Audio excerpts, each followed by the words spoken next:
The President's Award for the Environment is the highest accolade in Singapore that recognizes and honors individuals and organizations which have contributed significantly to Singapore's efforts in achieving environmental sustainability. Tonight, the winners will be presented with a trophy specially designed and produced by Singapore's contemporary ceramic artist and cultural medallion winner, Mr. Iskandar Jalil. Each trophy is shaped like a watering can, symbolizing the efforts of the winners in nurturing the environment. The spectrum of earthy, blue and green hues on the trophies mirrors the resplendence of Singapore's natural environment.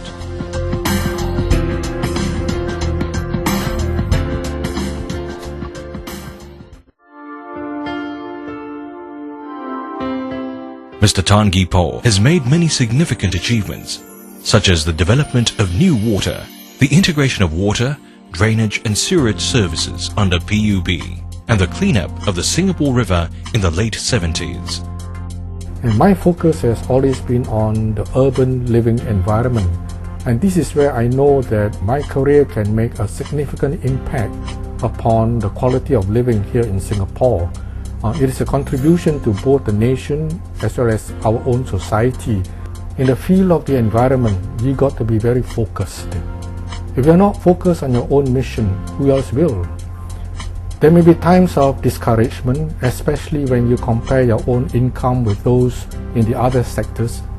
In those moments of discouragement, just remember this, that in the field of the environment, you can really make a significant contribution to both nation and society.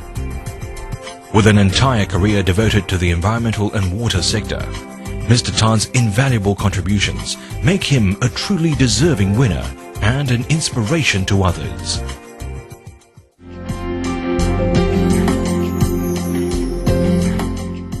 Professor Leo Tan is well known for his environmental and nature contributions, one of which is the redesignation of Labrador Park as a protected nature reserve.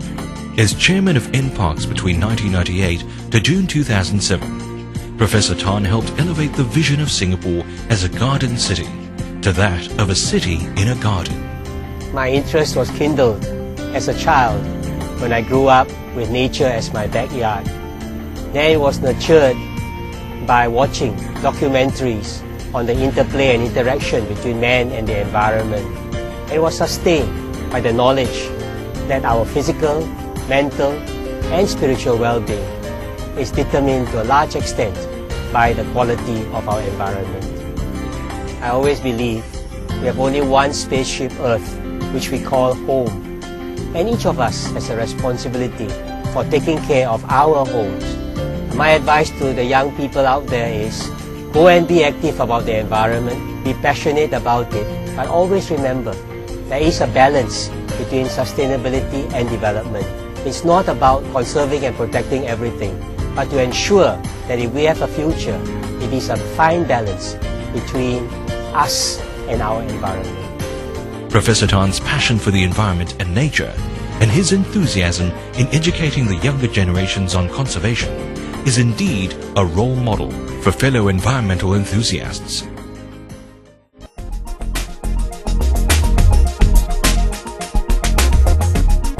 City Developments Limited, or CDL, is a pioneer property developer in Singapore. Since the late 90s, CDL has been incorporating sustainable business practices and promoting green outreach programs as an integral part of its corporate social responsibility. As a property developer, CDL believes it is as important to conserve as it is to build. For a decade now, CDL embarks on an ecological journey by adopting an eco-friendly approach in designing, building and managing our projects. Our upcoming high-profile South Beach development will conserve the history and incorporate the state-of-the-art environmental features, with some to be introduced here for the first time. Consumers are beginning to accept that there has to be a change in the way we live and how we utilize natural resources and energy. Everyone should play his part to share the responsibility in protecting the environment and save the world. CDL is indeed a fine example of how private organizations can protect and conserve the environment through responsible business practices and community outreach initiatives.